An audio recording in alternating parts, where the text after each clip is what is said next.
Media के जो हमारे साथी हैं, आप सबों को और आप सबों के माध्यम से तरारी की महान मतदाता और जनता को, एनडीए के सभी कार्यकर्ता को, एनडीए के घटक दल के सभी नेता को हम अपनी तरफ से, अपनी पार्टी की तरफ से पहले तो बधाई देते हैं, धन्यवाद देते हैं कि सबने मिलजुल कर तरारी विधानसभा के विकास के लिए एकजुट होकर इस चुनाव में अपना अपना कर्तव्यों का सबने निर्वहन किया। एक युवा प्रत्याशी के रूप में विशाल प्रशांत भाजपा और एनडीए के प्रत्याशी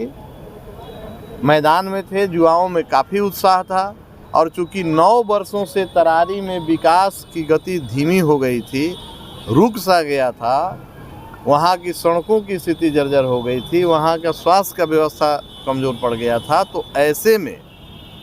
वहाँ के गरीब मतदाता भी इस बार जागृत होकर विकास के नाम पर उन्होंने, और एनडीए के जो नेता हैं हमारे माननीय मुख्यमंत्री नीतीश कुमार जी के नेतृत्व में और भाजपा और देश के यशस्वी प्रधानमंत्री आदरणीय नरेंद्र मोदी जी के नेतृत्व में डबल इंजन की सरकार जिस तरीके से देश और बिहार में विकास कर रही है, उस विकास की गति को तरारी तक पहुंचाने के लिए विशाल प्रशांत को तरारी की मतदाता और जनता ने इस बार जिताया है। और आप सब मीडिया के साथियों को भी विशेष आभार कि इस चुनाव में आप सब ने भी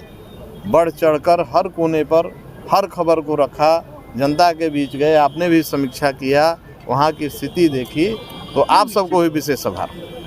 जीत के बाद बड़ी जिम्मेवारी मिली है विशाल प्रशांत को, युवा हैं, क्या उस जिम्मेवारी को सही तरीके से निर्वहन कर पाएंगे? निश्चित रूप से जब हमारे बड़े भाई तरारी के पूर्व विधायक माननीय सुनील पांडे जी वहाँ का सेवा कर चुके हैं और एक लंबे समय का अनुभव सेवा का है, और युवा के रूप में विशाल प्रशांत को जो जिम्मेवारी वहाँ तरारी में मिली है, निश्चित रूप से उसको निर्वहन करेंगे। आर के सिंह के हार के बाद विशाल प्रशांत की जीत को किस तरीके से आप देखते हैं? नहीं, वो समय मतों का बिखराव हुआ था, उस समय कहीं ना कहीं चुप हो गया था, मतों का बिखराव हो गया था, लेकिन उसी हार को जीत में इस बार तरारी की जनता ने बदला है। और यहाँ से जब जीत की शुरुआत हो गई है तो 2025 में भी इस जिले की सभी विधानसभा सीटों पर एनडीए की जीत निश्चित है। एंटी इनकम्बेंसी को कितना बड़ा फैक्टर मानते हैं, जिस तरीके से कहा गया कि बाहुबली के बेटे को, धनबल के बेटे को टिकट दिया गया है? अब ये देखिए, ये जो उपमा और जो उपाधि आप लोगों के द्वारा दिया जाता है बाहुबली का, तो भैया वहाँ जनता तय करती है, मतदाता तय करते हैं कि कौन सेवक है और कौन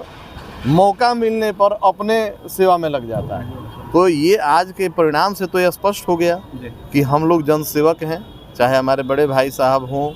अब विशाल प्रशांत को वहाँ जनता ने चुना है तो सेवक के रूप में चुना है, और सेवा भाव से ही दिलों पर हम लोग राज करते हैं, और कहने वाले चाहे जो करते रहे। पांडे बंधु पिछले 10 साल से पूर्व माननीय थे, नई विरासत मिली है नई पीढ़ी के बच्चे को, क्या लग रहा है कि राजनीतिक वनवास कहीं ना कहीं आप लोग हाशिए पे थे, उस हाशिए को इस चुनाव ने खत्म किया है? हाशिए पर हम नहीं कह सकते, क्योंकि क्या है कि क्षेत्र में लगातार हम लोग बने हुए थे, लोगों की सेवा में लगे हुए थे, और उसी सेवा भाव से हम लगे रहे, और उसी का परिणाम मिला कि तरारी की जनता ने तुलनात्मक देखा कि जो पहले माननीय विधायक सुनील पांडे जी ने जिस तरीके से तरारी को सजाया था और जो 9 साल में उसको उजाड़ने का काम किया गया, तो जनता ने उसको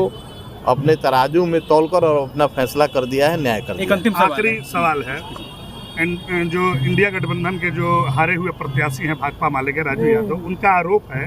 कि मोदी कैबिनेट के तमाम मंत्री से लेकर विधायक सारे लोग लगे थे, पूरी सरकार लगी थी, और धनबल बाहुबल की जीत हुई है। हम आज भी जनता के विश्वास पर खड़े हैं और कल भी खड़े रहेंगे। देखिए,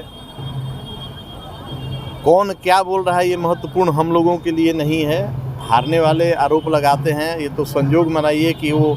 कैबिनेट मंत्री पर और एनडीए गठबंधन पर आरोप लगा रहे हैं। कुछ देर के बाद आप लोग देखिएगा ईवीएम पर आरोप लगने लगेगा।